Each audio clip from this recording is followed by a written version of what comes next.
इस वीडियो के अंदर हम समझेंगे सेक्शन 410 टू सेक्शन 414, जिसके अंदर हमें बताया गया है कि जो स्टोलन प्रॉपर्टी होती है उसको रिसीव करना भी एक ऑफेंस है।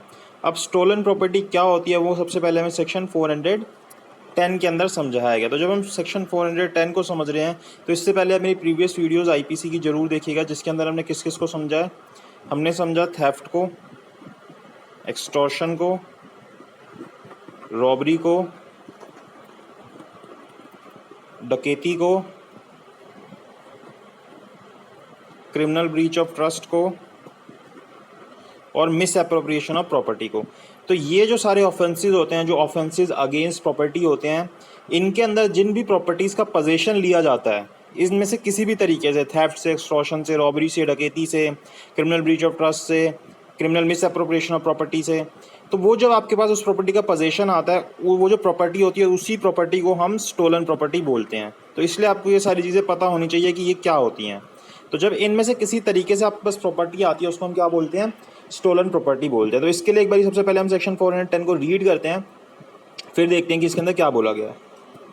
सेक्शन 410 बोलता है stolen property, property the possession, जिसका पोजेशन जो है कैसे आ रहा है, whereof has been transferred by theft, by theft से जिसका पोजेशन आया, और by extortion or by robbery, and property whether criminal misappropriated or in respect of which criminal breach of trust has been committed. तो इनमें से कोई भी चीज़ जिसके साथ हुई और उसके तरीके से आपके पास उसका पोजेशन ट्रांसफ़र हुआ तो वो क्या कहलाएगा?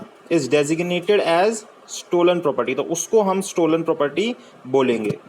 वेदर इंडिया मतलब कि ये जो प्रॉपर्टी है, चाहे आपने इनमें से किसी भी तरीके से इंडिया में रिसीव की हो या इंडिया से आउटसाइड रिसीव की हो, तब भी वो क्या कहलाएगी? स्टोलन प्रॉपर्टी ही कहलाएगी। But if such property subsequently come into the possession of person legally entitled to the possession thereof, if then ceases to be stolen property. लेकिन अगर वो एक ऐसे व्यक्ति के पोजेशन में आ जाती है जो उसके लिए लीगली एंटाइटल्ड है, तो फिर वो स्टोलन प्रॉपर्टी नहीं कहलाएगी। जैसे कि वो हायर परचेज एग्रीमेंट होता है, तो जिसने प्रॉपर्टी दी उसके पास वापस आ गई तो वो स्टोलन प्रॉपर्टी नहीं कहलाई जाएगी। तो इतनी सी बात हमें बताई गई है सेक्शन 410 के अंदर कि स्टोलन प्रॉपर्टी क्या होती है। अब देखिए, जो स्टोलन प्रॉपर्टी होती है ये किस तरीके से रिसीव होनी चाहिए। ये स्टोलन प्रॉपर्टी डिसऑनेस्टली रिसीव होनी चाहिए। अब डिसऑनेस्टली का मतलब क्या होता है? जहाँ पे एक व्यक्ति का रॉन्गफुल गेन हो रहा हो और एक व्यक्ति का रॉन्गफुल लॉस हो रहा हो। ये बात जो है मैंने डेफिनेशन वाले सेक्शन में भी समझा रखी है, सेक्शन 23, 24, 20। तो वहाँ पे आप ये जाके देख सकते हो कि इनका मीनिंग अच्छे से क्या होता है। तो उसी को हम डिसऑनेस्टली बोलते हैं। तो कोई व्यक्ति जब डिसऑनेस्टली रिसीव करता है किसी स्टोलन प्रॉपर्टी को, तो सेक्शन 411 के अंदर दिया गया है, हूएवर डिसऑनेस्टली रिसीव और रिटेन एनी स्टोलन प्रॉपर्टी। क्या कर रहा है? रिसीव कर रहा है या रिटेन कर रहा है। किसको? स्टोलन प्रॉपर्टी को, जो प्रॉपर्टी इनमें से किसी तरीके से जिसका पोजेशन लिया गया है। नोइंग और हैव रीजन टू बिलीव, या तो उसको पता है कि ये प्रॉपर्टी कैसी है, चोरी की प्रॉपर्टी है, या फिर उसके पास रीजन टू बिलीव है। मतलब एक ऑर्डिनरी प्रूडेंस का व्यक्ति होता तो उसको ऐसे पता चल जाता सर्कमस्टांसिस में कि ये जो प्रॉपर्टी मेरे पास लेके आई जा रही है ये कैसी प्रॉपर्टी है? स्टोलन प्रॉपर्टी है। तो अगर कोई भी व्यक्ति ऐसी प्रॉपर्टी के पोजेशन में पाया जाता है तो उसको कितनी सजा दी जाएगी? Will be punished with imprisonment of either description for a term which में एक्सटेंड टू 3 years और विथ फाइन और विथ बोथ। तो 3 साल तक की सजा और साथ में फाइन या फिर दोनों भी लग सकता है। मतलब या तो सिर्फ सजा या सिर्फ फाइन या फिर दोनों भी लग सकता है उसके ऊपर। तो ये हमें 411 के अंदर सजा दी गई है। तो अब इसके अगर हम एसेंशियल्स देखें 411 के, तो हमें क्या क्या समझ आता है? इसके एसेंशियल के अंदर हमें ये बात समझ आती है 411 के अंदर कि जो प्रोसिक्यूशन है उसको क्या प्रूफ करना होगा। उसको प्रूफ करना होगा कि वो जो प्रॉपर्टी मिली है जो कि एक्यूज्ड के पोजेशन के अंदर है वो कैसी प्रॉपर्टी है? स्टोलन प्रॉपर्टी है। सबसे पहली चीज़ ये प्रूफ करनी होगी कि वो प्रॉपर्टी कैसी है? स्टोलन प्रॉपर्टी है। फिर उसके बाद दूसरी चीज़ क्या प्रूफ करनी होगी? दूसरी चीज़ ये प्रूफ करनी होगी कि जो एक्यूज था जब उसके पास उसका पोजेशन आया, जो एक्यूज था जब उसके पास उसका पोजेशन आया, उससे पहले वो प्रॉपर्टी किसी और के पास थी। मतलब जो एक्यूज था उसने वो पोजेशन में अपने किसी और से ली है, किसी और व्यक्ति से वो प्रॉपर्टी उसने पोजेशन में ली है। और तीसरी बात ये प्रूफ करनी होगी कि जो एक्यूज था उसको नॉलेज थी इस बात की कि ये जो प्रॉपर्टी मैं ले रहा हूँ ये कैसी प्रॉपर्टी है? स्टोलन प्रॉपर्टी है। तो ये तीन चीज़ें आपको सेक्शन 411 में प्रूव करनी होगी, तभी माना जाएगा कि आपने सेक्शन 411 का जो ऑफेंस है वो कमिट किया है। अब जो स्टोलन प्रॉपर्टी है उसकी आइडेंटिटी करवाना ज़रूरी है। अगर आइडेंटिटी नहीं कराई जाएगी तो 411 के अंदर एक व्यक्ति को कन्विक्शन नहीं की जा सकती। मतलब कि अगर किसी व्यक्ति को कन्विक्शन दी जा रही है सेक्शन 411 के हिसाब से कि भाई उसके पास किसी स्टोलन प्रॉपर्टी का पोजीशन है या उससे रिकवर हुई है या फिर उसे सीज की गई है कोई स्टोलन प्रॉपर्टी, तो वहाँ पे उस प्रॉपर्टी को आइडेंटिफाई करना ज़रूरी है कि ये वही प्रॉपर्टी है जिसके कारण इसको यहाँ पे सेक्शन 411 के अंदर चार्ज किया जा रहा है। तो ये चीज़ प्रूव करना ज़रूरी है। ये बात महावीर साओ वर्सेस स्टेट 1972 के केस में बोली गई। अब यहाँ पे जो ये बात बोली जाती है, नोइंग और having reason to believe the same to be stolen property, तो ये जो ऑफेंस हम देख रहे हैं ये कहना चाह रहा है कि अगर आप किसी से प्रॉपर्टी रिसीव करें तो इसका मतलब ये नहीं है कि आपने सेक्शन 411 का ऑफेंस कमिट कर दिया। यहाँ पे ऑफेंस वो तब पता चलेगा जब आपको इस बात की नॉलेज है। अगर आप बिना नॉलेज के या बिना रीज़न टू बिलीव के इस तरीके की प्रॉपर्टी रिसीव कर रहे हैं तो ये नहीं बोला जाएगा कि आपने इस तरीके का ऑफेंस कमिट किया। अब मान लीजिए किसी व्यक्ति के पास किसी डिजीज़्ड की इस तरीके की कोई ऑर्नामेंट या इस तरीके की कोई चीज़ मिलती है, तो जैसे मान लीजिए कि जो स्टोलन ऑर्नामेंट है वो किसी डिजीज़ के हैं और वो जो डिजीज़ थे उसने वो तब पहने हुए थे जब उसको लास्ट टाइम किसी ने देखा था। अब जब उसका मर्डर हुआ उस डिजीज व्यक्ति का, तो उसके 3 दिन के अंदर अंदर इंफॉर्मेशन मिलने पे ये डॉक्यूमेंट एक व्यक्ति के पास से एक्यूज के पास से रिकवर होते हैं। तो यहाँ पे बोला गया कि सिर्फ अगर ये चीज़ हो रही है तो उसको सिर्फ सेक्शन 411 में ही कन्विक्ट किया जाएगा। इसका मतलब ये नहीं है कि उसी ने मर्डर किया, उसके ऊपर सेक्शन 302 के अंदर उसको ऑफेंस नहीं दिया जाएगा, इससे कोई कनेक्शन नहीं बन रहा। इसके बाद यहाँ पे जो सेंटेंसिंग है वो हमने देख ली कितने टाइम की है, 3 साल तक की सज़ा है और जो फाइन हो सकता है या दोनों हो सकता है। और इसके साथ हमें प्रिजम्पशन पता होनी चाहिए। प्रिजम्पशन ऑफ पोजीशन की कौन से सेक्शन में दी गई है, वो सेक्शन 114 एविडेंस एक्ट के अंदर दी गई है कि जिसके पास भी वो पोजीशन होता है, मान लिया जाता है कि वो प्रॉपर्टी उसके पास थी, मतलब उसने वो स्टोलन प्रॉपर्टी रिसीव की है।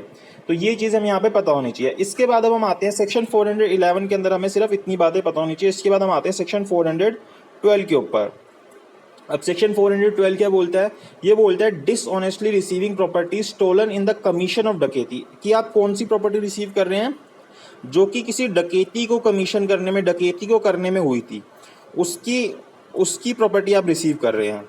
तो यहाँ पे क्या बोलता है, हु एवर डिसऑनेस्टली रिसीव और रिटेन एनी स्टोलन प्रॉपर्टी, कोई भी व्यक्ति क्या कर रहा है, डिसऑनेस्टली रिसीव कर रहा है, रिटेन कर रहा है कोई stolen property, the position where of he knows has reason to believe, जिसके बारे में उसको पता है, उसके पास रीजन टू बिलीव है कि ये जो प्रॉपर्टी मेरे पास आ रही है to have been transfer by the commission of dacoity, वो किस तरीके से आ रही है कि जो व्यक्ति मुझे दे रहा है उसने किसी तरीके से डकैती की है या फिर ये प्रॉपर्टी जो है वो डकैती की प्रॉपर्टी है। और dishonestly receive from a person whom he knows or has reason to believe to belong to have belonged to a gang of डकैत, या फिर उसको पता है कि जिस व्यक्ति से मैं प्रॉपर्टी ले रहा हूँ वो किससे बिलोंग कर रहा है, किसी गैंग ऑफ डकैत से बिलोंग कर रहा है। प्रॉपर्टी विच ही नोज और has reason to believe to have been stolen shall be punish with imprisonment for life. तो यहाँ पे अगर डकैती वाली प्रॉपर्टी इस तरीके से उसके पास से मिलती है और उसके ऊपर सेक्शन 412 लग जाता है तो उसको इम्प्रिजमेंट फॉर लाइफ हो सकती है, और with rigorous imprisonment for a term which में एक्सटेंड टू 10 ईयर्स, या फिर रिग्रेस इम्प्रिजमेंट होगी जो कि 10 साल तक की हो जाएगी और साथ में फाइन तो कंपल्सरीली लगेगा ही लगेगा। कौन से सेक्शन के अंदर? सेक्शन 412 के अंदर। तो सेक्शन 412 में इतनी सी बात बोली गई है। अब अगर मान लीजिए किसी व्यक्ति को सेक्शन 395 की कन्विक्शन होती है और 412 भी लग जाता है, तो अगर 395 की कन्विक्शन हो रही है किसी व्यक्ति को तो अलग से फिर उसके ऊपर 412 की कन्विक्शन करने की ज़रूरत नहीं है। तो यही चीज़ें सिर्फ सेक्शन 412 में दी गई है। इसके अलावा आप मुझे इंस्टाग्राम पे फॉलो कर सकते हो, मेरी आईडी है @kushank_m। फिर आते हैं हम सेक्शन 413 के ऊपर। सेक्शन 413 बोलता है habitually dealing in stolen property, कोई ऐसा व्यक्ति जो क्या कर रहा है, हैबिचुअली डील कर रहा है स्टोलन प्रॉपर्टी में। स्टोलन प्रॉपर्टी क्या होती है? सेक्शन 411 में जो हमने समझा, 10 में जो हमने समझा कि कोई भी प्रॉपर्टी जो किस तरीके से जिसका पोजीशन लिया जा रहा है, थेफ्ट से, एक्सटॉर्शन से, रॉबरी से, डकैती से, क्रिमिनल ब्रीच ऑफ ट्रस्ट या मिस एप्रोप्रिएशन ऑफ प्रॉपर्टी से। तो कोई भी व्यक्ति जो हैबिचुअली इन प्रॉपर्टीज के अंदर डील कर रहा है, उसके बारे में सेक्शन 413 में ऑफेंस दिया गया। Whoever habitually receive or deal in property which he knows or has reason to believe to be stolen property, उसको पता है कि वो जो प्रॉपर्टी रिसीव कर रहा है, बार बार हैबिचुअली रिसीव कर रहा है, उसको पता है कि ये प्रॉपर्टी कैसी है, स्टोलन प्रॉपर्टी है, या फिर उसके पास रीजन टू बिलीव है कि ये प्रॉपर्टी मेरे पास कहाँ से आ रही है, ये जो व्यक्ति दे रहा है मुझे, ये एक तरीके से स्टोलन प्रॉपर्टी दे रहा है मुझे। शैल be punish with imprisonment for a life, तो यहाँ पे उसको भी इम्प्रिजमेंट फॉर लाइफ तक की सजा दी गई है। क्यों? क्योंकि वो एक हैबिचुअल ऑफेंडर हो रहा है, तो इसलिए यहाँ पे उसको इम्प्रिजमेंट फॉर लाइफ या फिर इम्प्रिजमेंट दी जा सकती है ईदर डिस्क्रिप्शन की, मतलब कि सिंपल या फिर रिग्रेस, दोनों में से कोई भी सजा दी जा सकती है फॉर अ टर्म विच में एक्सटेंड टू 10 ईयर्स, तो 10 साल तक की सजा, and shall liable to fine, तो साथ में फाइन तो लगना कंपलसरी है सेक्शन 413 के अंदर। तो सेक्शन 413 में हमें इतनी बात बोली गई। फिर उसके बाद हम आते हैं सेक्शन 414 के ऊपर। अब कोई व्यक्ति अगर क्या करता है, असिस्ट करता है इन कंसीलमेंट ऑफ स्टोलन प्रॉपर्टी, मतलब कि जो स्टोलन प्रॉपर्टी है उसको कंसील करने में मदद करता है, तो हु एवर वॉलेंटरली असिस्ट, तो यहाँ पे मैं ये बात याद रखनी है कि ये दो चीज़ें हमें याद रखनी है। सबसे पहली बात क्या है कि वॉलेंटरली असिस्टेंस कर रहा है वो किस चीज़ में, इन कंसीलिंग और डिपोजिंग और of making away with property, किस चीज़ में वो वॉलेंटरली असिस्ट कर रहा है, इन कंसीलिंग और छुपाने में, डिस्पोज करने में, या मेकिंग अवे करने में, उसको लेके भाग जाने में, या किसी भी तरीके से, विच ही नोज और हैज़ रीज़न टू बिलीव, मतलब कि पहली बात ये हो गई। दूसरी बात, उसके पास उस चीज़ की नॉलेज है या उसके पास रीज़न टू बिलीव है कि वो जो प्रॉपर्टी है वो कैसी प्रॉपर्टी है, स्टोलन प्रॉपर्टी है, तो वो सेक्शन 414 के अंदर आ जाएगा। Shall be punish with imprisonment of either description for a term which में एक्सटेंड टू 3 ईयर्स और विद फाइन और विद बोथ, तो यहाँ पे उसको इतनी सजा दी जाएगी। अब जैसे यहाँ पे एक केस आता है हरी सिंह का, इसके अंदर क्या होता है, जो एक्यूज होता है वो ड्राइवर होता है एक टैक्सी का, उसको हायर किया जाता है पैसेंजर्स के द्वारा, और वो क्या करते हैं, पैसेंजर्स उसको लेके जा रहे होते हैं कहीं पे। अब रास्ते में क्या होता है कि वो उससे टैक्सी रुकवाते हैं, रुकवाने के बाद वो क्या करते हैं, उसको रीज़न नहीं पता होता कि क्यों रुकवाया गया है। उनमें से 2 पैसेंजर उतरते हैं जो भी टैक्सी के अंदर थे, और वो एक डिस्टेंस के ऊपर जाके, मतलब 3.5 हाफ यार्ड्स के डिस्टेंस पे जाके बिना किसी चीज़ के वो क्या करते हैं, अटैक कर देते हैं एक व्यक्ति के ऊपर, और उसको इंजर्ड और रॉब करते हैं, मतलब उसको इंजरी देते हैं और रॉब करते हैं, और उसका पर्स जो है छीन लेते हैं, और उस पर्स के अंदर सिर्फ 50 रुपये होते हैं। ये केस बहुत पुराना है, 1940 का, तो तब 50 रुपये की वैल्यू होती थी, तो उसके अंदर 50 रुपये होते हैं। तो फिर क्या करते हैं कि वो जो रॉबर्स होते हैं भाग के आते हैं, अपनी टैक्सी में बैठते हैं, और ड्राइवर जो होता है उसको लेके उनको भाग जाता है, चाहे वो विक्टिम जो होते हैं वहाँ पे रो रहे होते हैं, जो भी अपनी चीज़ कर रहे होते हैं, और जो जितनी तेज़ हो सकता है वो अपनी टैक्सी ले जाके वहाँ से भाग जाता है। तो फिर कोर्ट यहाँ पे हेल्ड करता है कि जो ड्राइवर था, इन्होंने असिस्ट किया इसको किस चीज़ के अंदर, वो स्टोलन प्रॉपर्टी को कंसील करने में या टेक अवे करने में, तो इसलिए वो जो ड्राइवर था उसको कौन सी कन्विक्शन दी गई है, उसको कौन सी गिल्टी माना गया, कौन से सेक्शन के अंदर, सेक्शन 414 के अंदर उसको गिल्टी माना गया, क्योंकि उसने क्या किया, असिस्ट किया उस स्टोलन प्रॉपर्टी को टेक अवे करने के लिए। तो सेक्शन 414 के अंदर इतनी बातें बोली गई। तो यहाँ तक हमने सेक्शन 410 से लेके सेक्शन 414 को समझा। नेक्स्ट वीडियो के अंदर हम जो चीटिंग वाला सेक्शन है, जो सेक्शन 415 से स्टार्ट होता है, उसको समझेंगे।